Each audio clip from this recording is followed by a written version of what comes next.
জমে উঠেছে টি-20 world cup. চিন্তিত ভারতীয়রা, তার কারণ আবারও সেই আম্পায়ার দায়িত্বে রয়েছে ভারত অস্ট্রেলিয়া ম্যাচে। সুপার 8-এর ম্যাচগুলিতে ভারতের প্লেইং ইলেভেনে কিছু পরিবর্তন হতে চলেছে। নমস্কার, আমি প্রীতিশ আপনাদের স্বাগত জানাই ক্রিকেট স্ট্র্যাটেজিতে। ভারতের মহিলা ক্রিকেট দলের অন্যতম সেরা তারকা স্মৃতি মান্দানা। সৌন্দর্য ও মিষ্টি হাসির জন্য অত্যন্ত জনপ্রিয় এই ক্রিকেটার, কিন্তু শুধু রূপই নয়, গুণও রয়েছে স্মৃতির। দক্ষিণ আফ্রিকার বিরুদ্ধে চলতি ওডিআই পর দুটি সেঞ্চুরি করলেন তিনি। তাই গোটা বিশ্ব স্মৃতি মান্দানার স্মৃতি বন্দনাতেই ব্যস্ত। আর আমাকে ব্যস্ততা রাখতে হলে প্লিজ ভিডিওটিকে লাইক আর চ্যানেলটি সাবস্ক্রাইব করে দিন। টি-20 বিশ্বকাপের গ্রুপ পর্বে 3টি ম্যাচ জিতেছে ভারত, একটি ভেস্তে গিয়েছে বৃষ্টিতে। প্রথমে আফগানিস্তান, তারপর বাংলাদেশ আর সকল শেষে অস্ট্রেলিয়া। এদের বিরুদ্ধেই ভারতের সুপার 8 ম্যাচ। এই সব ম্যাচগুলিতে ভারতের প্লেইং ইলেভেনে একটু পরিবর্তন হলেও হতে পারে। কানাঘুষো শোনা যাচ্ছে,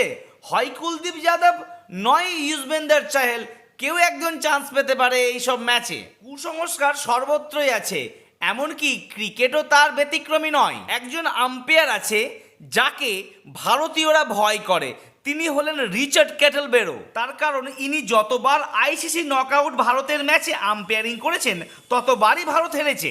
এই যেমন ধরুন 2016 টি-20 বিশ্বকাপের সেমিফাইনালে ওয়েস্ট ইন্ডিজের বিরুদ্ধের ম্যাচে, বা 2017 চ্যাম্পিয়ন্স ট্রফির ফাইনাল পাকিস্তানের বিরুদ্ধে, আবার 2019 ওয়ানডে বিশ্বকাপের সেমিফাইনালে নিউজিল্যান্ডের বিরুদ্ধে, আর 2023 বিশ্বকাপ ফাইনালে অস্ট্রেলিয়ার বিরুদ্ধে ম্যাচে। প্রত্যেকটি ম্যাচে হারতে হয়েছে ভারতকে, আর সেই সমস্ত ম্যাচে এই আম্পায়ার দায়িত্বে ছিলেন। তাহলে বন্ধুরা, আমরা কি বিশ্বকাপ পাবো না?